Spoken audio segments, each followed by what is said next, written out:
To the town of our Frio rode a stranger one fine day. Hardly spoke to folks around him, didn't have too much to say. No one dared to ask his business, no one dared to make a slip. The stranger there among them had a big iron on his hip, big iron on his hip. Trains pass through mountains in two different ways, going through them or going on them. Norfolk Southern and CSX both need to pass through mountains and tunnels along their systems. Today we will get the chance to see some trains as they climb mountains and climb down mountains. Today our first train would be CSX M541. M541 would waste no time passing through Ackworth, but eventually they would have to climb part of Kennesaw Mountain in order to continue south towards Atlanta.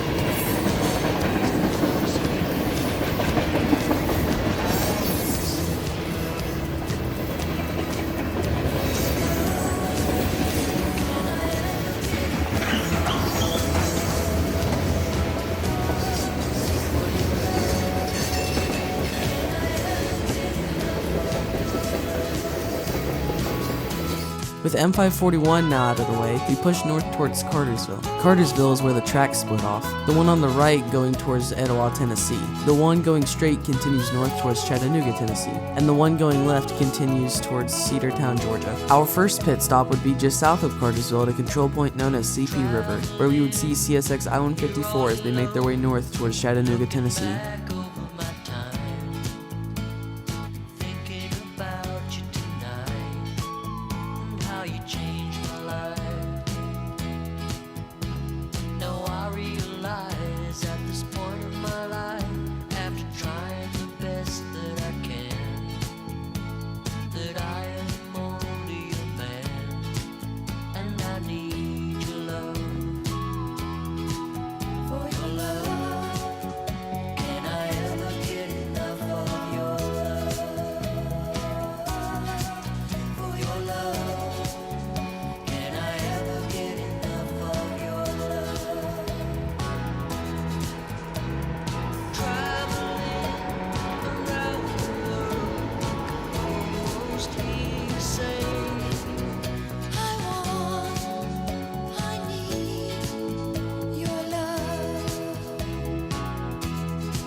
We would move on over to a place known as CP Junta, where we would see CSX M583 with the New York Central in the lead. CP Junta is just north of Cartersville along the CSX W&A subdivision.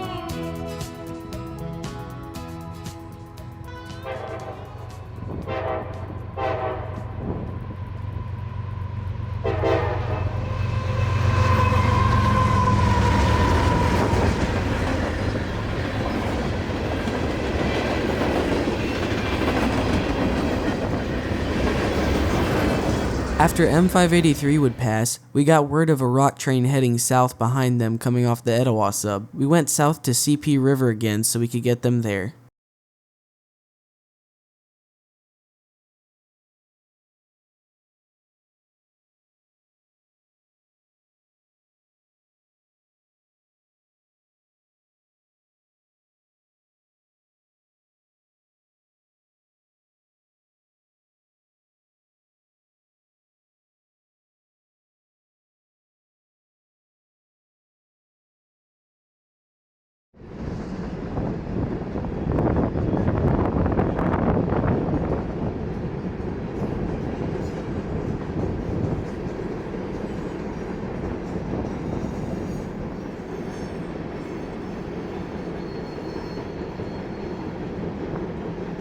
After the rock train passed, we went over to the Cartersville sub to see an empty coal train awaiting clearance onto the WNA. This train would be symboled E302.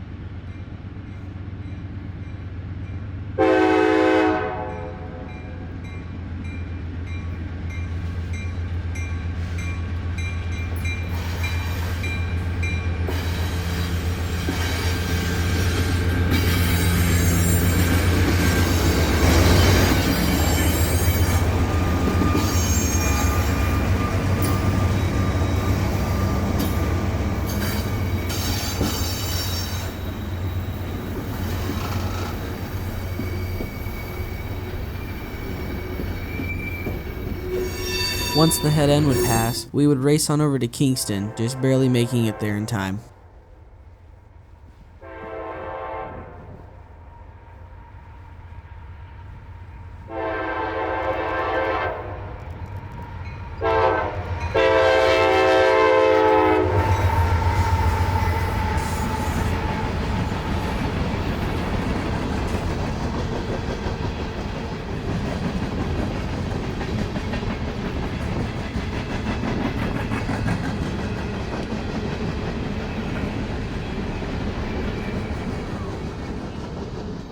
There wouldn't be any more CSX trains for a while, so we moved over to Norfolk Southern. We got word of a 19E that had a -9 liter, so we set up just south of Rockmart at a nice curve. Within minutes, we heard the horn of 19E.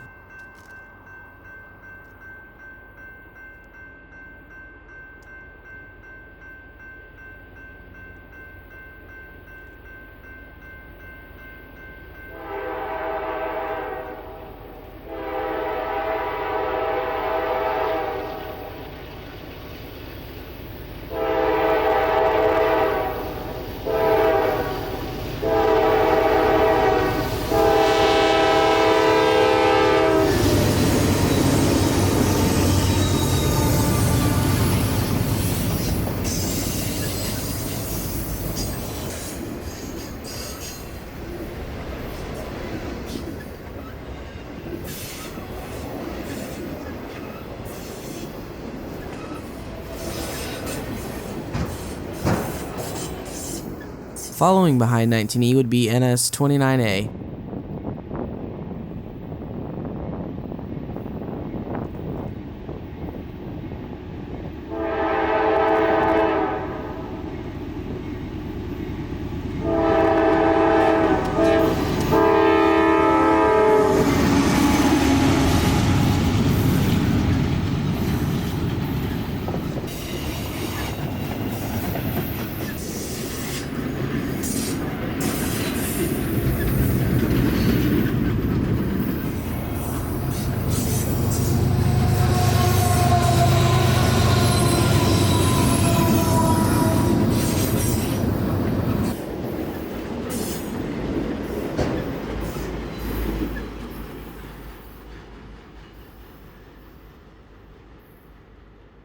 Once 29A would pass, we would move on over to downtown Rockmart to see NS 370 with a little surprise on the head end.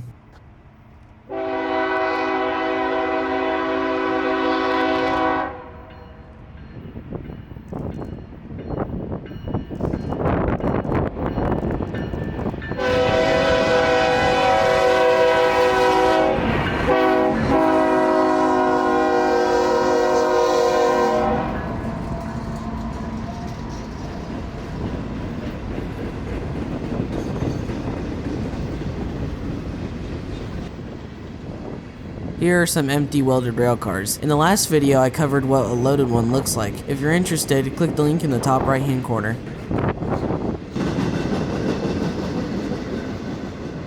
With 370 now out of the way, I would move south towards Pumpkin to see NS 152 with the Reading lines in the lead.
We beat 152 to the old Rockmart Road crossing, where this would be one of the last spots we would see them at.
We noticed 152 was coming to a stop, so we went on over to Lindale, just barely beating it up there.